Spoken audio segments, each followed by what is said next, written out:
तो पूछा था वो ये है कुछ इस टाइप का कि हमारे पास एक यूनिफॉर्मली चार्ज्ड हेमिस्फीयर है। Uniformly charged hemisphere, uniformly charge hemisphere में सारे में चार्ज है, मतलब ये सॉलिड है। और चार्ज डेंसिटी इसमें दिया हुआ है आपको रो। तो इस पर जो चार्ज होगा that charge will be equal to rho into 2/3 pi are cube. इसका रेडियस आर दिया हुआ है, रेडियस इज आर। और फिर हमने इसकी एक सिमेट्रिक लाइन बनाई है ये, and it is given, let me just check the question क्या गिवन है। हाँ, it is given that electric field at a distance above the center at a distance 2r, यहां से 2r डिस्टेंस ऊपर field का magnitude E given. here magnitude of electric field इस direction में होगा, दैट इज E। और फिर मुझसे पूछा है कि बताइए सेंटर से ही 2r डिस्टेंस बिलो कितना होगा। अगर ये भी डिस्टेंस 2r है तो नीचे यहां पर फील्ड का वैल्यू लेट से E डैश है, वो कितना होगा, ये मुझसे पूछा गया। That is the question. बहुत ही अच्छा तरीका होता है इनको करने का। मान लो ये पूरा कंप्लीट स्फीयर होता है यूनिफॉर्मली चार्ज्ड। जब मैं सिर्फ यूनिफॉर्मली चार्ज स्फीयर बोलता हूं तो आपको ऑटोमेटिकली समझ में आना चाहिए कि ये पूरा कंप्लीटली फिल्ड होगा। ये हम पहले भी डिस्कस कर चुके हैं। और डेंसिटी इसका भी रो है, सेम है एज दिस। तो मैं एग्जैक्टली इन दोनों पॉइंट्स पर ये बोल सकता हूं ना कि दोनों पर इक्वल फील्ड होगी, जिसका की मैग्नीट्यूड होगा के, टोटल चार्ज मान लो क्यू है, डिवाइडेड बाय 2r का whole square which will become 4r square. 2r distance था क्योंकि यूनिफॉर्मली चार्ज हो, सारा का सारा चार्ज आप सेंटर पे ले सकते हो। शेल थ्योरम में हमने ये देख लिया था पहले ही। सो के Q by 4r square fields होंगे इन दोनों पॉइंट्स पर। लेकिन जब हेमिस्फीयर है तो obviously the fields will be different, क्योंकि यहां से देखने पे चार्ज डिस्ट्रीब्यूशन डिफरेंट है, यहां से देखने पे डिफरेंट, यहां पर इक्वल होगा। Still, I can say that the field at this point will be the sum of electric field due to this hemisphere, first hemisphere and the second hemisphere. और मुझे इसकी वजह से जो फील्ड बनती है यहाँ पर वो गिवन है, वो वैल्यू E है। That means this KQ by R net field, KQ by 4R square is the sum of E plus the field due to this sphere. और अब समझने की कोशिश करना, ये वाले स्फीयर ने ये वाला स्फीयर देखो, नीचे वाला हेमिस्फीयर, जितनी फील्ड यहां बनाएगा उतनी ही फील्ड ये ऊपर वाला हेमिस्फीयर यहां। माइक ऑफ कर लो बेटा, फिर से समझो। नीचे वाला स्फीयर हेमिस्फीयर जितनी फील्ड यहां बनाएगा, जिसका मैग्नीट्यूड E डैश हमें फाइंड आउट करना है, उतना ही फील्ड ये ऊपर वाला हेमिस्फीयर यहां बनाएगा, क्योंकि सेम तरीके से ये इनका पोजिशनिंग है पॉइंट का और हेमिस्फीयर का। सो नीचे वाला हेमिस्फीयर जितनी फील्ड यहां बना रहा है, ऊपर वाला हेमिस्फीयर उतनी फील्ड यहां बनाएगा। एंड वाइस वर्सा भी है कि नीचे वाला जितनी फील्ड यहां बना रहा है, ऊपर वाला उतनी फील्ड नीचे बनाएगा। तो ठीक है, वही यूज कर सकते हैं हम। फिर देखो E डैश हो जाएगा 4 KQ by 4R square will be equal to E plus E dash, will be KQ by 4R square minus E। अच्छा, डायरेक्शन सेम ही रहेगा तो मैं E plus E dash ही करूंगा। जैसे इस वाले ने यहाँ पर फील्ड बनाया E, तो अगर ऊपर होता तो वो उधर ही बना था E डैश, तो दोनों सेम डायरेक्शन ऐड होंगे। तो इसकी वैल्यू लिख लो थोड़ा सा, 1/4 pi epsilon naught into 4R square. और Q का वैल्यू क्या होगा, देखो Q का वैल्यू होगा total charge, so rho into 4/3 pi are cube. So this will come out to be, कितना आ जाएगा ये, 4 पाई कैंसिल हो गया, rho over 12 epsilon naught R minus E।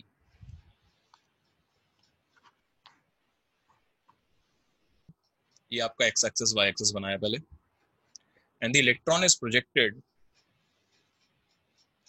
from distance d from the origin along the y axis in the horizontal direction। तो जैसे मुझे horizontal बोल दिया मतलब कि ये vertical है, इधर horizontal। ये इलेक्ट्रॉन मास इसका दिया हुआ है m, और इसको इनिशियल स्पीड u से हमने प्रोजेक्ट कर दिया, all these quantities are given EMU। और जब ये ऐसे गिरा तो हमने उसके कॉरस्पॉन्डिंग क्या किया हुआ है, यहां पर एक प्लेन ऑफ शीट है which is infinite. This is supposed to be an infinite plane of sheet with uniform charge density sigma.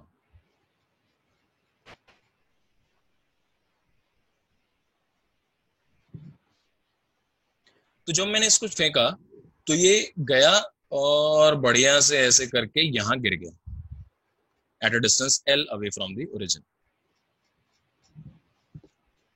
क्योंकि ये फाइनाइट इनफाइनाइट फील्ड है यहाँ पर, सॉरी इनफाइनाइट शीट है, तो ये एक फील्ड बना रहा होगा। और ये कौन से प्लेन में रखा हुआ है बताओगे जरा? अगर ये x है, ये y है और ये z है, तो कौन से प्लेन में रखा हुआ है ये समझ में आ रहा है क्या आपको? ZX plane. शीट कौन से प्लेन में है? XZ प्लेन में। ओके, XZ प्लेन में शीट। तो शीट मान लो ऐसे रखा हुआ है, आपने ऊपर से इलेक्ट्रॉन ऐसे प्रोजेक्ट कर दिया, यूं गिर गया। तो ठीक है बेटा, अब मान लो क्या है इसमें, फील्ड का वैल्यू कितना होगा? Sorry, electric field will be sigma upon 2 epsilon naught and it will be constant. बाकी या फिर इसमें फ्री फॉल वाला फंडा लगाओगे, तो फ्री फॉल कैसे हो रहा है? फ्री फॉल जैसा हो रहा है मतलब ये। अच्छा, दूसरी चीज, इसने हॉरिजॉन्टल वर्टिकल एक्चुअली नहीं दिया था, वो मैंने पहले बोल दिया गलती से। सो ये स्पेस में कहीं हो रहा है, ग्रेविटी इज नेग्लेक्टेड, ग्रेविटी नहीं ले रहे, तो ये गिर क्यों रहा है? ये सिर्फ इलेक्ट्रिक फील्ड की वजह से गिर रहा है। This much is the electric field, then the force on the charge will be sigma into charge divide by 2 epsilon naught and acceleration of the electron will be sigma E divide by 2 m epsilon naught. Mass से divide कर दिया मैंने, और कोई force ही नहीं है। तो बस इस एक्सेलरेशन को ना आप G से रिप्लेस कर दो और फॉर्मूला लगा लो यार वही वाले। ये हॉरिजॉन्टल प्रोजेक्टाइल है, ये फिर एक्सेलरेशन कांस्टेंट आया डाउनवर्ड डायरेक्शन में और आपने उसके परपेंडिकुलर डायरेक्शन में वेलोसिटी दी है, लगा लो। सो टाइम कैसे निकालते थे? √2h/g से। अब आप क्या लिखोगे? √2d ओवर a, जो भी a आया है, और उसके बाद जो L होगा that will be constant speed है इस डायरेक्शन में, हॉरिजॉन्टल डायरेक्शन में कांस्टेंट स्पीड है, इनटू t कर देंगे। तो यहां से आपका एक रिलेशन आ जाएगा, उसको यूज करके यू कैन फाइंड जो भी पूछा गया है। क्या पूछा है देखो, सिग्मा पूछा है in terms of everything else, बाकी सब गिवन है, और सिग्मा का वैल्यू पूछा है। अल्टीमेटली ये रिलेशन निकालना है आपको, तो ए डाल देंगे, इसमें आ जाएगा।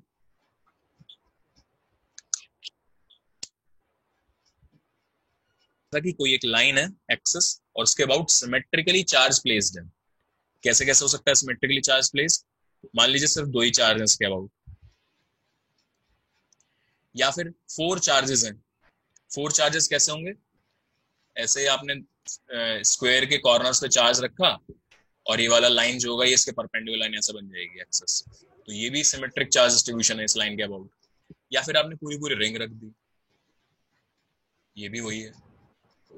तो इस टाइप का अगर सिमेट्रिक चार्ज डिस्ट्रीब्यूशन, अच्छा mind you all the charges must be at equi distance, equal distance पर होने चाहिए।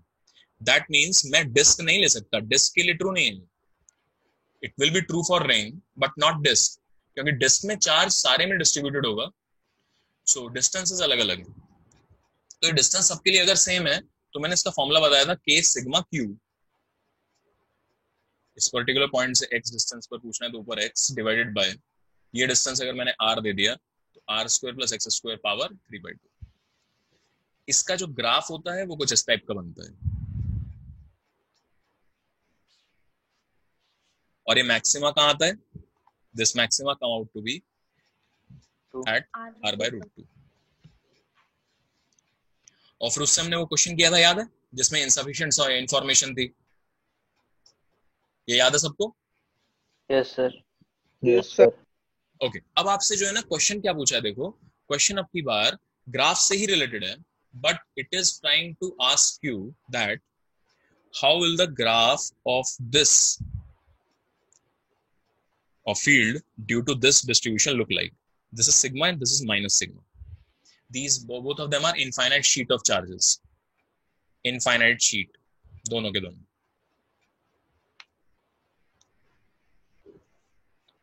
They are both kept parallel to each other and this is our x-axis here is the origin, let's say, और यहाँ मान लो ये origin, this is the origin, ये distance d दे दिया मैंने. How will the graph of this look like? कैसा graph होगा बेटा बोलो. So इसकी वजह से यहाँ पर फील्ड कितनी बनेगी, इस डायरेक्शन में बनेगी सिग्मा बाय 2 एप्सिलॉन नॉट. इसकी वजह से यहाँ पर हर जगह फील्ड कैसे बनेगी, सिग्मा अपॉन 2 एप्सिलॉन नॉट, लेकिन ऑपोजिट डायरेक्शन में, क्योंकि नेगेटिव चार्ज था. ये वाला अपने अवे बनाएगा, ये वाला टुवर्ड्स बनाएगा. सिमिलरली इसकी वजह से यहाँ पर कितनी होगी, इस वाले रीजन में, इस डायरेक्शन में होगी सिग्मा बाय 2 एप्सिलॉन नॉट, जबकि इसकी वजह से इतनी, इसकी कितनी होगी, sigma by 2 epsilon not opposite direction में. तो यहाँ पर हर जगह फील्ड कैसी हो गई, जीरो. तो इसके अवे आपकी जो फील्ड्स होंगी दे विल बी जीरो. बीच वाले रीजन बड़ा इंटरेस्टिंग है. ये वाला जो शीट है, ये यहाँ पर चार फील्ड ऐसे बना रहा होगा सिग्मा बाय 2 एप्सिलॉन नॉट, और ये वाला भी इसी डायरेक्शन में बना रहा होगा अपनी तरफ sigma by 2 epsilon naught. So यहां से यहां तक the field will get added and it will have a constant value, uniform value, sigma over epsilon naught. तो कुछ इस टाइप का ग्राफ बनेगा. क्वेश्चन में थोड़ा सा ओरिजिन अलग लिया हुआ था, यहाँ ओरिजिन लिया हुआ था, but it shouldn't matter. Graph ऐसे ही आएगा, स्टेप फंक्शन आएगा ये ग्राफ, और उसमें कुछ फील्ड थी पहले से ही, there is already a field, and now you put a surface of charge density sigma. This might be finite, might be infinite, I don't know. तो पहले से एक फील्ड थी, याद करो, originally there is a field, और आपको एक और शीट आपने रख दी. अब आपने देखा यहाँ पर which is very close, ये वाला पॉइंट बहुत क्लोज है इसके, जो फील्ड है उसका वैल्यू है E1, और यहाँ पर फील्ड इस डायरेक्शन में ही है, उसका वैल्यू है E2.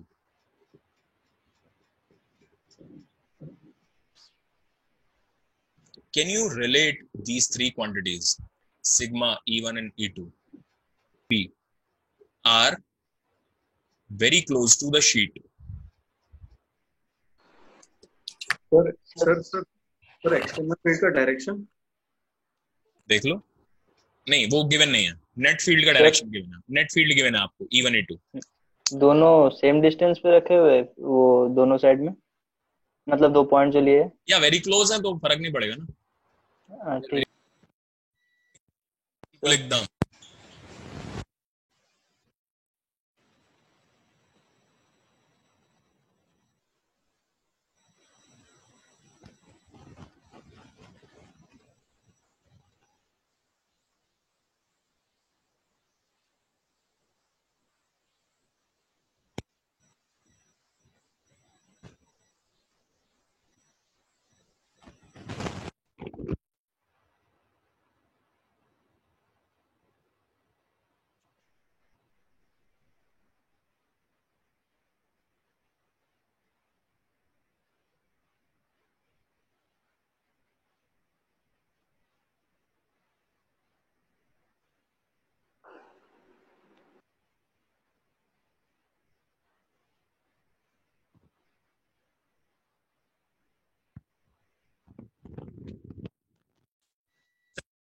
डायरेक्शन भी मैटर नहीं करेगा, whatever be the direction, it doesn't matter.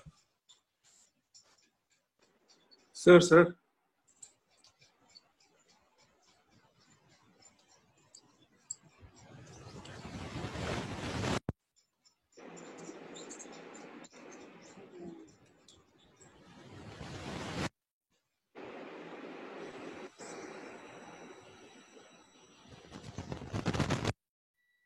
इधर एंड कैप क्या है?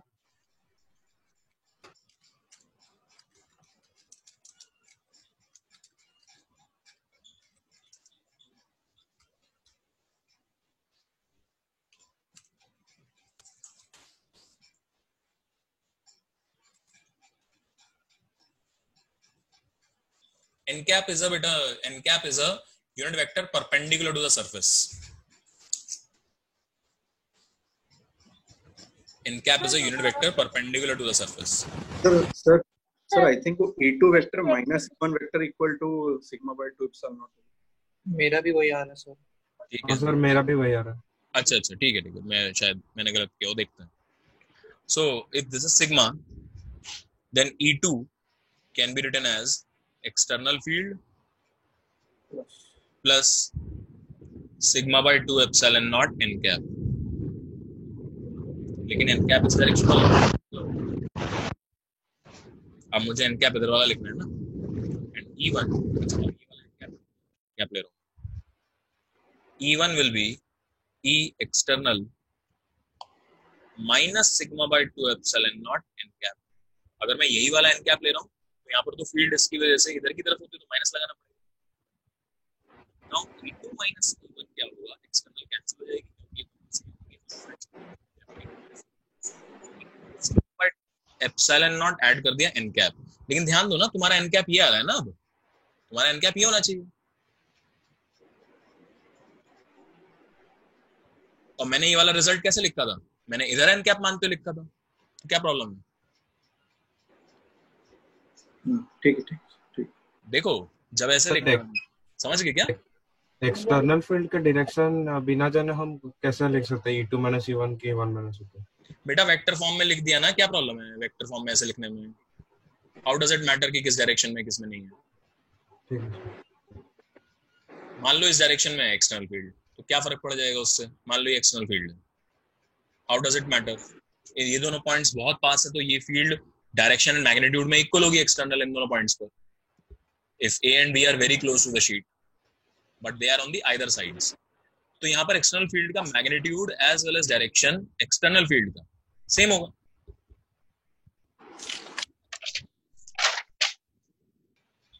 If you cross a sheet of charge sigma, density sigma, then there is a sudden change in electric field. There is a sudden change in electric field which is equal to sigma by epsilon naught, and ये magnitude लिख रहा हूँ इसका.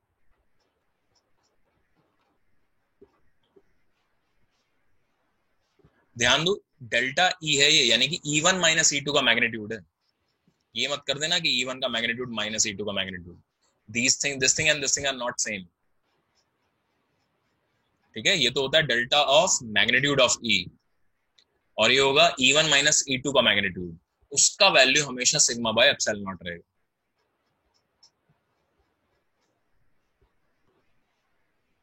क्या ये बात समझ में आ गई सबको? Yes sir. So external field किसी भी डायरेक्शन में हो, यहां पर और यहां पर तो सेम रहेगा ना उसका मैग्नीट्यूड, अगर बहुत पास ले लिए मैंने पॉइंट्स. नॉन यूनिफॉर्म फील्ड में भी अगर तुमने दो पॉइंट लिए हैं विच आर वेरी क्लोज, वहां पर फील्ड सेम रहती है, they are not going to change. और यूनिफॉर्म होगी तो और भी अच्छी बात है, फिर तो होगा ही नहीं. सो यहां पर नेट फील्ड और यहां पर नेट फील्ड का डिफरेंस निकालोगे तो हमेशा सिग्मा बाय एप्सिलॉन नॉट ही है. अगर एक्सटर्नल फील्ड जीरो भी है तो भी वही आता है.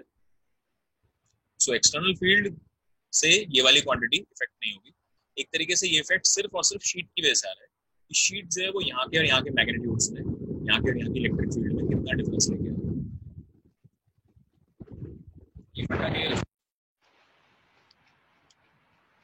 Sphere of radius r, and it is not uniformly charged.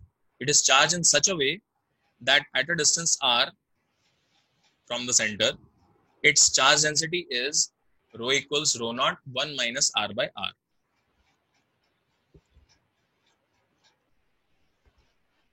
अब इसमें क्या होगा, अगर आपकी इस साइड की चार्ज डेंसिटी है तो and the question is that what will be the electric field inside point, at an inside point which is let's say at a distance x.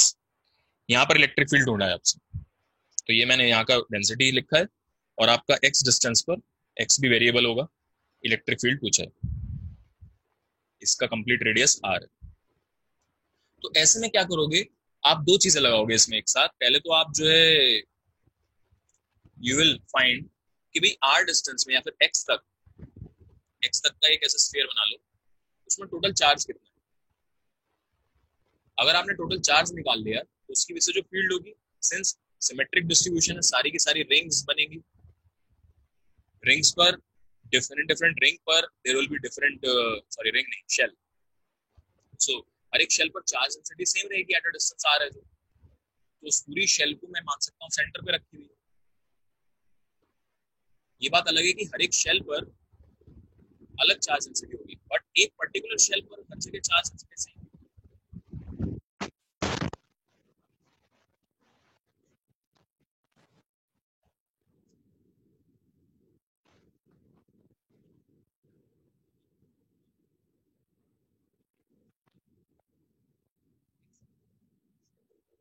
Sir सुनाई नहीं दे रहा। Your voice is not audible.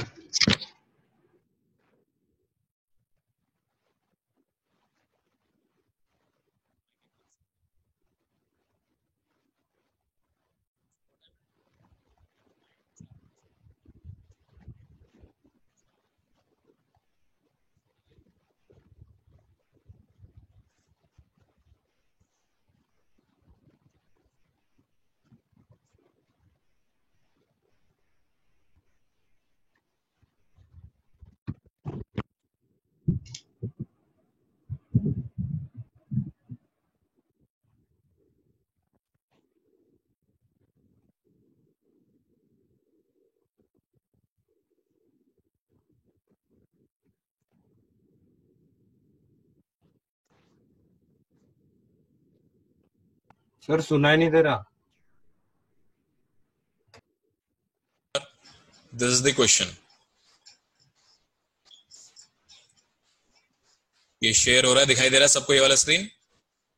Yes sir. Yes, sir. ये देखिए first question ही है।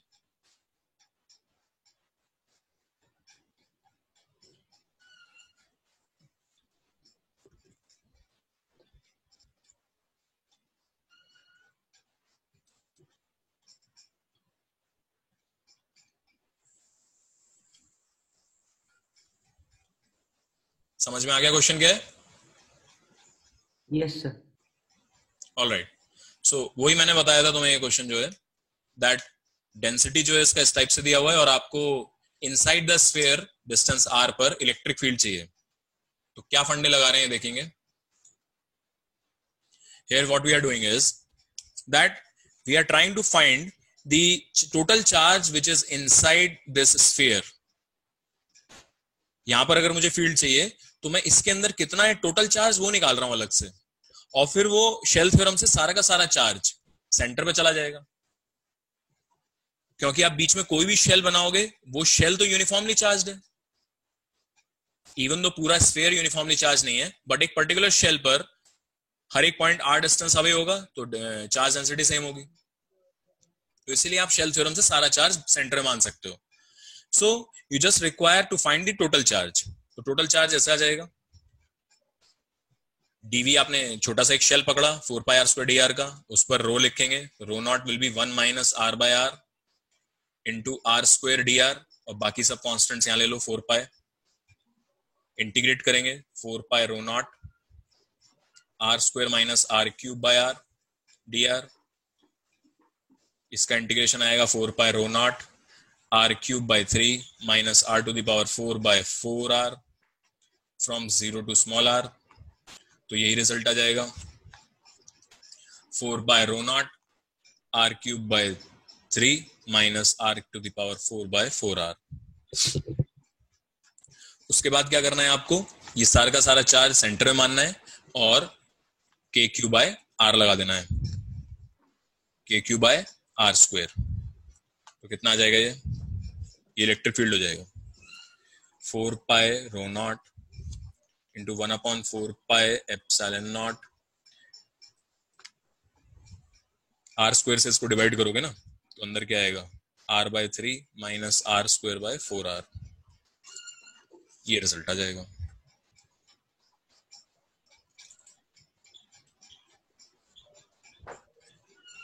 Spherical reason है, मतलब तो spherical नहीं, मतलब this is a reason.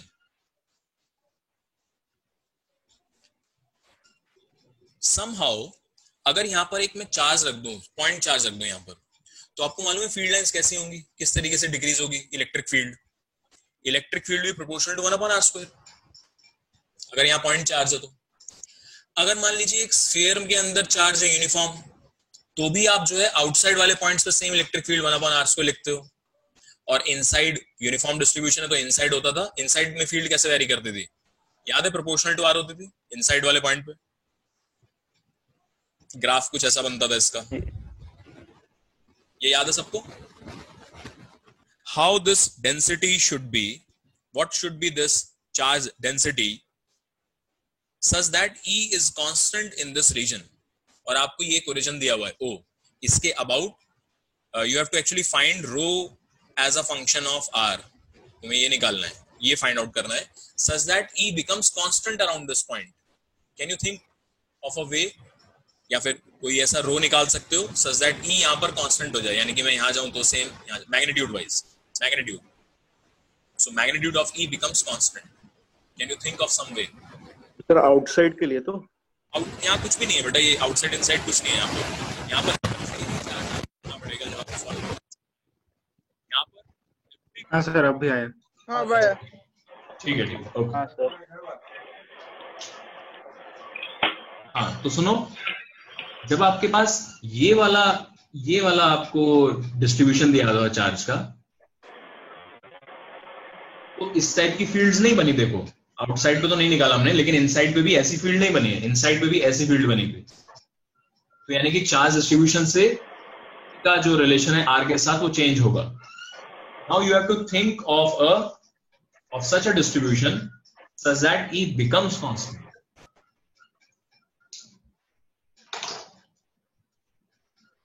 Sir rho 1/r पे डिपेंड करेगा ऐसा कुछ? रो 1/r मतलब रो 1/r का इंटीग्रेशन क्या देगा बेटा? Lawn r। नहीं सॉरी, मतलब उसके साथ लगाओगे ना, एलिमेंट भी तो लोगे dv। सही है, I think that will work, actually that will work. हाँ सर वैसे ही किया मैं। ठीक है। लेकिन थोड़ा सा प्रॉब्लम है इसमें भी अभी ना, अभी मैं बताऊंगा आपको, पहले बाकी सब यहां तक पहुंचो एक बार। थोड़ा सा इसमें प्रॉब्लम,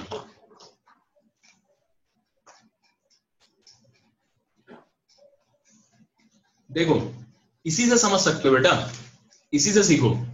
डीवी आपका यही आएगा, आप एक ऐसा स्फेरिकल डिस्ट्रीब्यूशन लोगे इसके अराउंड, तो डीवी तो आपका यही आएगा,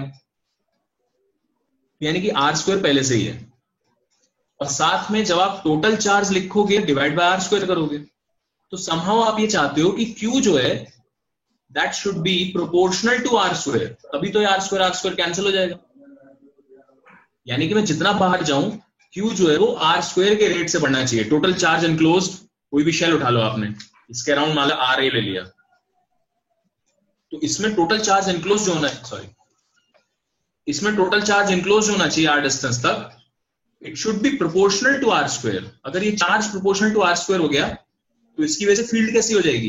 कांस्टेंट हो जाएगी, क्योंकि फील्ड लिखोगे kq बाय r²।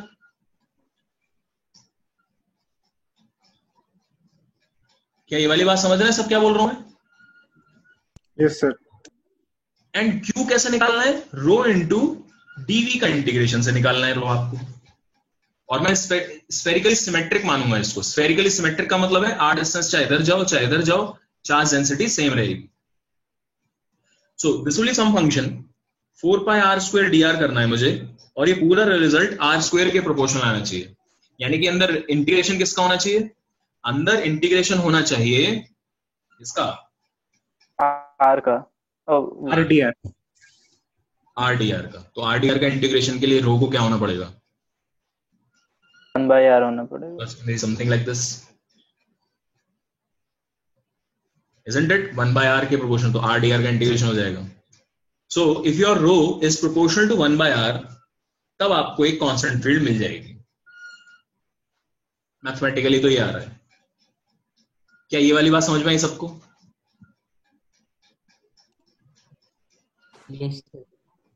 अब ओके, फाइनली एक चीज और, अब इसमें है एक प्रॉब्लम बहुत बड़ा। फिजिक्स में जब भी कुछ ऐसी कंडीशन बनती है ना, तो एक प्रॉब्लम आता है बहुत बड़ा। जैसे जनरली ये बात इसमें भी हमने जनरली डिस्कस नहीं करते हैं, जब आप एडवांस फिजिक्स पढ़ोगे तो ये बहुत बड़ी प्रॉब्लम रहेगी। क्या प्रॉब्लम है? ठीक है, फील्ड 1/r² से प्रोपोर्शनल है, तुमने डेंसिटी 1/r ले ली. What happens at r equal to 0 becomes a major pain. ये बहुत बड़ा पेन है कि यार r is equal to 0 का क्या करें फिर. डिसकंटिन्यूअस हो जाएगा ना फिर. हाँ, तो ये प्रॉब्लम होती है, बहुत बड़ी प्रॉब्लम है ये, क्योंकि आप ऐसा r नहीं ले सकते बिल्कुल भी. ठीक है, r एक 0 पर यानी सेंटर पर इनफाइनाइट चार्ज डेंसिटी. समझ रहे हो इस बात को? सेंटर पर इनफाइनाइट चार्ज डेंसिटी है. तो इसकी रेमेडी क्या है, ये निकालना भी जो है ना एक हमारा काम है बहुत बड़ा. इसकी रेमेडी देखो क्या है. अगर कांस्टेंट, देखो समझने की कोशिश करना, कहीं पर किसी भी सेक्शन पे हम चार्ज ले रहे हैं dq, that is written rho into dv. तो dv बहुत छोटा होता है, ये फाइनाइट होता है, तो ये भी आपका छोटा ही आ जाता है. लेकिन हमें दिख रहा है dv, अगर मैंने बहुत छोटा सा यहां पर एक वॉल्यूम उठा लिया, r का वैल्यू ऑलमोस्ट 0 है, तो वहां पर रो का वैल्यू कितना आ रहा है, इनफाइनाइट आ रहा है. सो क्वांटिटी, वॉल्यूम मैंने लिया इनफाइनाइटेसिमल, दिस इज इनफाइनाइट. तो ये वाली वैल्यू इनफाइनाइटेसिमल हो ऐसा जरूरी नहीं है. It can even be finite value, it can have a finite value.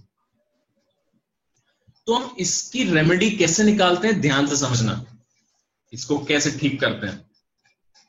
इस छोटे से पॉइंट पर एक फाइनाइट चार्ज रखा हुआ है, यानी कि मैं सेंटर पर I will put some charge q. After that, what I will do, I will start this charge density from distance r. यहां खाली है सब कुछ, यहां पर चार्ज है, पॉइंट चार्ज, यहां खाली है, यहां कुछ नहीं है. उसके बाद r जो है आगे की तरफ, यहां पर चार्ज डेंसिटी है सारे. तो मैं इस वाले सेक्शन को भूल जाऊंगा थोड़ी देर के लिए, ये इसकी बात ही नहीं कर रहा मैं. बस अब मैं तुमसे ये चाहता हूं कि यहां पर इलेक्ट्रिक फील्ड कांस्टेंट कर दो. यहां पर, यहां हर जगह इलेक्ट्रिक फील्ड का मैग्नीट्यूड इज कांस्टेंट. ये दिस इज मोर फिजिकल. आप इसको एक्चुअली बना भी सकते हो. ये वाली चीज पॉसिबल नहीं है कि हर जगह इस तरीके से वेरी करे. रो प्रोपोर्शनल टू 1/r अगर आपने लिख दिया मैथमेटिकली, तो physically it can not be made. Centre पे इनफाइनाइट चार्ज डेंसिटी कोई सेंस नहीं बनाता. लेकिन ये वाला जो प्रॉब्लम है, ये किया जा सकता है. और इसमें अब क्वेश्चन क्या पूछा जा सकता है, देखो इसको मैं r0 बोल रहा हूं. r0 जो है ये एम्प्टी स्पेस है, बीच में चार्ज रखा है कैपिटल Q फिक्स, ये भी गिवन है. और आई वांट कि अब यहां पर आपका ये हो जाए, कांस्टेंट हो जाए. नाउ अब निकालने की कोशिश करो. Now try to find what should be the charge density when r is greater than r0. What should be, how should the charge density change such that electric field बाहर हर जगह constant हो जाए. क्या ये नया वाला क्वेश्चन क्लियर है? Find rho at r greater than r0 such that E becomes constant. E magnitude of E becomes constant at again r greater than r0 के लिए. यहीं के लिए बात करनी है, अंदर के लिए कुछ नहीं करना. अब जरा इसको करना.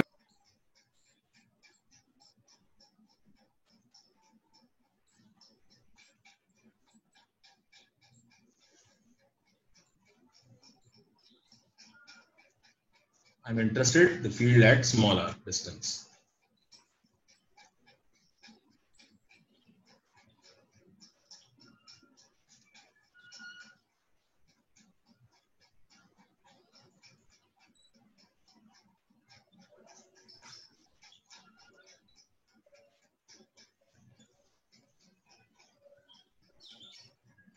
तो यहां पर जो फील्ड होगी, net field, that will the sum of two fields, E due to capital Q plus E due to small q. Small q ये वाला चार्ज है जो अंदर अंदर होगा. कैपिटल Q की वजह से तो KQ डिवाइड बाय r² ही हो सकता है. अब मुझे ये निकालने हैं.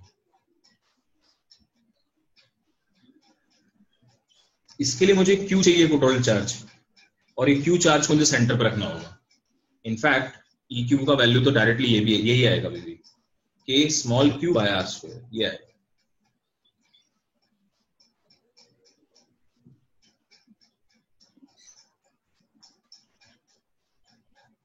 अब मैं somehow ये चाहता हूं that these fields become independent of R, कैसे भी करके independent of R बन जाए, ठीक है ना। तो Q चार्ज निकालते हैं, Q कितना होगा,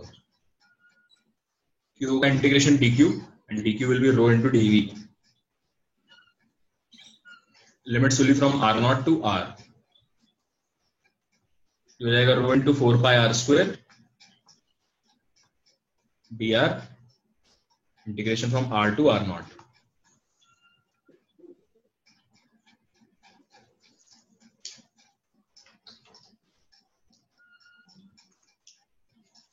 कैसे झेलोगे इसको यार, इसको अगर अलग से इंटीग्रेशन कर दो तो बात नहीं बनेगी यहाँ पर। और सर लिमिट समझ में नहीं आया, मतलब सर वो तो 0 से R होगा ना सर। ये वाला बेटा यहाँ चार्ज नहीं है ना, ये खाली जगह बोला तो था मैंने, ये खाली जगह है।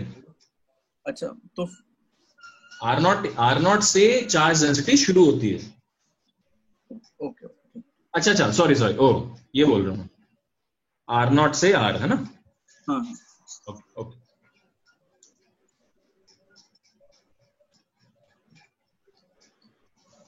ओके।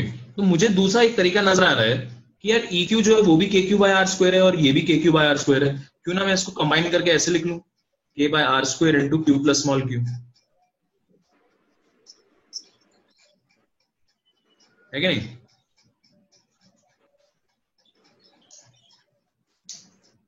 और अब मैं अलग से टोटल चार्ज निकालने का सोच लेता हूं।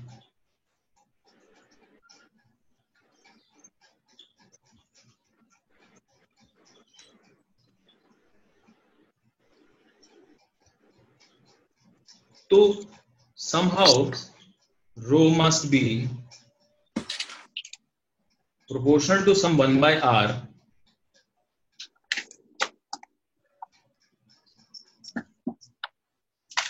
plus a constant, rho A plus B by R something कुछ होना चाहिए।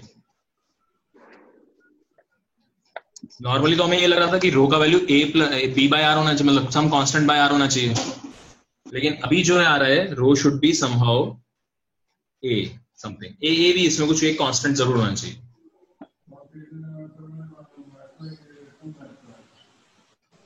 कोई कुछ बोल रहा है क्या, कौन बोल रहा है। नो सर, किसी का माइक ऑन है। माइक ऑफ करो। सर ये तो नेगेटिव होना चाहिए ना, वरना कैपिटल चलेगा तो क्या हो गया, मैंने अभी कुछ बोला कोई, कौन पॉजिटिव कौन नेगेटिव, पॉजिटिव नेगेटिव आएगा, नेगेटिव रखेंगे क्या हो गया। ए और बी भी अभी कुछ भी पॉजिटिव नेगेटिव हो सकता है, तो मैं तो बस अभी इसको ऐसे सॉल्व करने की कोशिश कर रहा हूँ। देखो तो ये भी इसकी वैल्यू भी लिख सकते हैं हम, देखो सो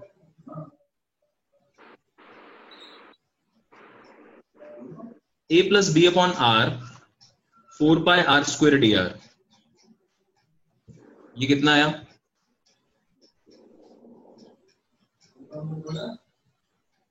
ए into R square D R plus B R D R, और बाकी कांस्टेंट है 4 pi, integration from R naught to are.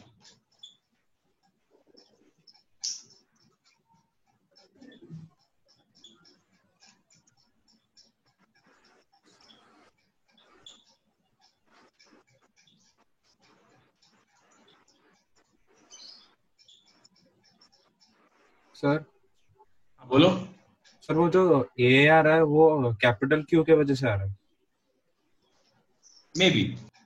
सो अभी ये क्या रिजल्ट आया, यहां से देखो जरा, ये आर क्यूब बाई 3 आएगा, तो this will become R cube minus are naught का cube divide by 3 plus B R square minus are naught square by 2, कुछ इस टाइप का हमारे पास रिजल्ट आया है। तो क्या इससे बात बन जाएगी क्या मेरी, देखो जरा। So this is the charge, 4 pi multiply होगा इसमें, प्लस ऐसे लिखना था मुझे Q if this quantity is proportional to 1 by is proportional to R square, तो क्या ये R square के प्रोपोर्शनल है, ये तो नहीं आ रहा R square के प्रोपोर्शनल, दैट मीन्स ये गलत है, I can not take it like this, rho ये नहीं हो सकता। समझ में आ रहा है किस तरीके से सोच रहे हैं हम इसको? ये हमारा जो टोटल चार्ज है, if this comes proportional to r square, तभी क्या होगा, ये के क्यू प्लस क्यू में जब आप इसको रखोगे डिवाइड बाय आर स्क्वायर करोगे तो कैंसिल हो जाएगा ये। तो अभी हमारे से नहीं हुआ ये, अभी क्या नाम है, अभी रो ये वाला जो है सेटिस्फाई नहीं करेगा इसको। This will B, this won't give you a constant electric field. ऐसे ही मैं चाहता हूं आप कुछ और सोचो, इसमें लगा के देखो कि यार रो का वैल्यू क्या, रो क्या फंक्शन होना चाहिए। तो कुछ इस टाइप का भी हो सकता है, नो डाउट ये हो सकता है ए का वैल्यू 0 ही होना चाहिए। क्या मैं यहां से भी ये रिजल्ट निकाल सकता हूं क्या? देखो एक बार ये चीज, what if I put A equal to 0, A को तो मैं कर दूं 0, तो अगर ए को 0 कर दिया मैंने तो मेरा रिजल्ट बी अपॉन आर ही आ जाएगा, यानी ये वाला क्वांटिटी तो गया काम से, ये तो बचा नहीं। सुन लो सब लोग, ध्यान से देख लो भाई, क्योंकि इसकी वजह से ही प्रॉब्लम आ रहा था सब कुछ। ये आर क्यूब में पहुंच जा रहा है और फिर डिवाइड हमें आर स्क्वायर से करना है तो कैंसिल नहीं होगा। यहां पर देखो यहां क्या कहानी बन रही है, this is coming out to be total charge जो है क्यू नेट का वैल्यू आ रहा है Q plus 4 pi b over 2 r square minus are naught का स्क्वायर, ये आ रहा है। And if this is purely proportional to r square, तो ऐसा कब होगा, when Q minus 4 pi b by 2 into r naught का स्क्वायर, अगर ये 0 हो जाए, if this quantity becomes equal to 0, इसमें के तो भी आया नहीं है, हाँ ठीक है। बोलो बच्चों, ये सब लोग एक बार देखो जरा ध्यान से, मैंने बोल दिया कि ए 0 कर लो, तो ये तो 0 हो गया। 0 हो गया तो इंटीग्रेशन में पार्टिसिपेट ही नहीं करा इसने, जब नहीं करा इंटीग्रेशन में पार्टिसिपेट तो ठीक है, बी का वैल्यू रख दिया हमने कुछ ऐसे, ऐसा आ गया अभी। तो अब हमारे पास Q जो आया था, यहां पर इनक्लोज चार्ज जो आया था, वो सिर्फ इतना आया, उसमें मैंने सेंटर वाला चार्ज ऐड किया तो टोटल चार्ज मिला। सिमेट्री से मैं सारा का सारा चार्ज ही यहां पर रख रहा हूं, I am putting it on the centre. जब मैं सारा का सारा चार्ज यहां रख रहा हूं तो फील्ड कितनी बनेगी, K Q plus Q by r square. अब अगर ये वाली quantity which is Q net, if this is proportional to r square, तो मेरा काम बन जाएगा, कांस्टेंट हो जाएगी फील्ड। और वो आर स्क्वायर को प्रोपोर्शनल करने में आर स्क्वायर यहां तो आ रहा है, लेकिन ये एक्स्ट्रा टर्म है, ये एक्स्ट्रा टर्म है, अगर इनका सम 0 हो गया तो काम बन जाएगा हमारा बढ़िया। अगर इनका सम 0 हो गया तो मेरे पास सिर्फ फील्ड क्यू नेट बचेगा 4 pi B by 2 into R square. So that's it, ये आपका रिजल्ट है। यहां से बी का वैल्यू निकाल लो, बी इज इक्वल टू, ये 2 से 2 कट गया, Q over 2 pi r naught square, b equals to Q over 2 pi r not. यानी कि आपका डेंसिटी क्या बना, charge density rho equals to b, यानी कि Q over 2 pi r naught square into नीचे आएगा आर। अगर आपकी डेंसिटी ऐसी है तो आपका जो नेट इनक्लोज चार्ज आएगा इस आर में, वो आर स्क्वायर के प्रोपोर्शनल आ जाएगा। And if it is proportional to r square, ये वाली quantity, then you will get a constant field. अब इसमें वाली प्रॉब्लम भी नहीं है, क्योंकि हम स्टार्ट ही यहां से कर रहे हैं, तो आर का वैल्यू 0 लिखने का कोई मतलब ही नहीं है। So this field will not create any problem. कि आपके पास एक क्यूब है,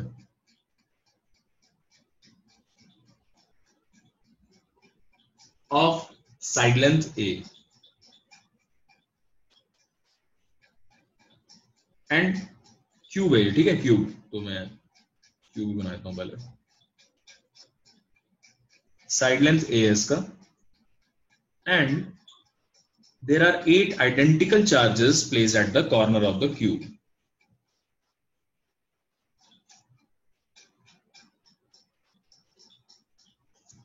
Force experienced by each charge will be equal and it is given equal to F. ये भी given है आपको। इलेक्ट्रोस्टैटिक फोर्स जो है इसके हर एक चार्ज के ऊपर F लगती है, उसका मैग्नीट्यूड। अब हमने क्या काम करा, इन्हीं चार्जेस को, सेम जो ये चार्जेस थे, इन्हीं चार्जेस को उठाकर एक दूसरे क्यूब पर रख दिया,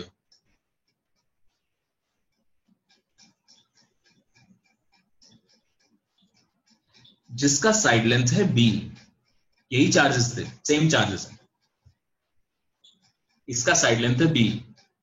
now can you tell me what will be the force experience by each charge? f dash बोल रहा हूं मैं इसको। कैन यू, वो ऑब्वियसली कुछ इस टाइप का होगा k, कोई यहां पर एक तो चार्ज वाला फैक्टर आएगा डिवाइडेड बाय यहां पर डिस्टेंस का स्क्वायर वाला फैक्टर आएगा। अभी डिस्टेंस का स्क्वायर जो है सम कुछ a के फॉर्म में ही होगा,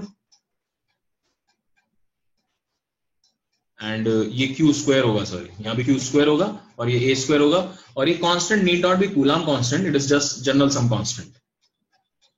बट आप, अच्छा ये के जो है किस किस बातों पे डिपेंड करेगा? Okay, just let me show you again, फिर से लिखता हूं मैं, समझने की कोशिश करना। डायमेंशनल एनालिसिस से अगर आप सोचो तो फोर्स जो है वो के Q square by A square इस फॉर्मेट का होना चाहिए। ये डिस्टेंस का स्क्वायर है, ये क्यू का स्क्वायर है, ये के कूलम कांस्टेंट। लेकिन एक डायमेंशनलेस कांस्टेंट, लेट अस से डी, या कोई भी डायमेंशनलेस कांस्टेंट ले लो या सी ले लो, इसमें मैं मल्टीप्लाई कर रहा हूं which will be there due to this geometry, कि भाई इसके ऊपर 7 फोर्सेस लग रही होंगी, ऐसे ऐसे ऐसे ऐसे, तो डिस्टेंस का कुछ डिस्टेंस अलग अलग हैं, डायरेक्शंस अलग अलग हैं, कंपोनेंट्स लोगे, वो सारे काम करोगे तो एक डायमेंशनलेस कांस्टेंट आएगा यहाँ पर जो मल्टीप्लाई होगा। इनको तुम हाथ में ही लगा सकते, क्यू का स्क्वायर आएगा 100%, ए का स्क्वायर आएगा 100% नीचे, और के coulomb constant. This is happening due to dimensions. Dimensions उसकी वही फोर्स वाली आनी चाहिए, and this will B dimensionless constant which will only depend upon the geometry. अब तुमने यहां क्या किया, एफ डैश में भी यही चीज होगी, के क्यू स्क्वायर, और यहां पर बी का स्क्वायर आएगा, and the same dimensionless constant will be multiplied because there is no change in geometry.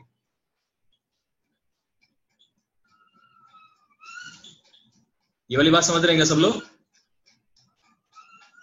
बोलो। Yes sir. बस डिवाइड करो दोनों को, ये कैंसिल हो जाएंगे क्योंकि ज्योमेट्री सेम है, और अपने आप एफ डैश मिल जाएगा तुम्हें। ये तरीका समझ में आ रहा है? सर ए और बी जो हमने लिखा है, क्या लिखा बेटा? ए और बी डिनोमिनेटर में जो ए और बी आ रहे हैं उनके साथ भी कांस्टेंट है कि नहीं, वो हमको कैसे पता चलेगा? ये है ना कांस्टेंट। ये सपोज वो b by root 2 whole square की समथिंग लाइक दैट, b की 2b होल स्क्वायर। हाँ मान लो सही है, हो गया, कोई बात नहीं। तो b by 2 अगर यहाँ पर आ रहा है, रूट 2 का होल स्क्वायर आ रहा है कुछ ऐसे, तो इसमें भी तो 100% वही आएगा, ये जो भी है, रूट 3 रूट 5 जो भी आ रहा है, जो इसमें आएगा वही इसमें आएगा ना सेम, और वो मैं सब कांस्टेंट में ले रहा हूँ, वो सारी चीजें तो आई है कांस्टेंट में। ओके, जैसी कंडीशन यहाँ आएगी वैसी आएगी क्योंकि ज्योमेट्री सेम है, सिर्फ डायमेंशन इसका a से b हो गया है, तो बस a से यहाँ पर b बन जाएगा और बाकी सब तो सेम ही रहेगा, जैसे भी जैसे जैसे a डिवाइड होगा वैसे वैसे ये होगा। सर बोलो। सर अगर मैं उधर बोल दूं कि 4 समथिंग आ रहा है, 4 + a का होल स्क्वायर, नहीं आ सकता, not possible. 4 will be dimensionless. सुनो, a में आप क्या ऐड कर सकते हो? a में you can only add some length. क्या यहाँ पर कोई और लेंथ दिखाई दे रही है इसके अलावा, a के अलावा? नहीं। Exactly, and that is actually very good doubt. अच्छा हो तुमने पूछा। a + 4 सम डायमेंशनलेस कांस्टेंट यहाँ तो नहीं आ सकता, 4 कुछ ना कुछ लेंथ होनी चाहिए, एंड यहाँ पर और कोई a के अलावा लेंथ नहीं दिखाई दे रही है तुम्हें, that is why not possible. मतलब तुम ये कहना चाह रहे हो ना कि a, क्या पता यहाँ पर a² + 7 समथिंग का स्क्वायर ऐसे करके आ जाए नीचे, तो वो चीज नहीं हो सकती, बिकॉज 7 के डायमेंशन लेंथ जैसा होना चाहिए, एंड इट कोई और लेंथ नहीं दिखाई दे रही तुम्हें यहाँ पर। ऐसे ही सोचा करो बेटा, ये चीजें तुम्हें सोचनी पड़ेंगी, बहुत फंडामेंटल चीजें होती हैं। समझ में आया? सर ये क्यूबोर्ड के लिए नहीं होगा एप्लीकेबल? क्या नहीं होगा?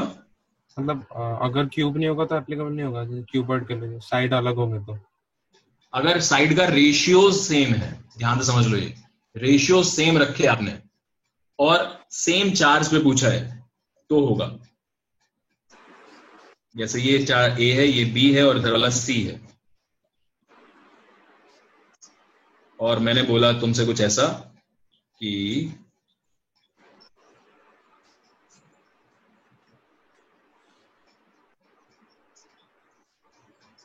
ठीक है इस सेंस में।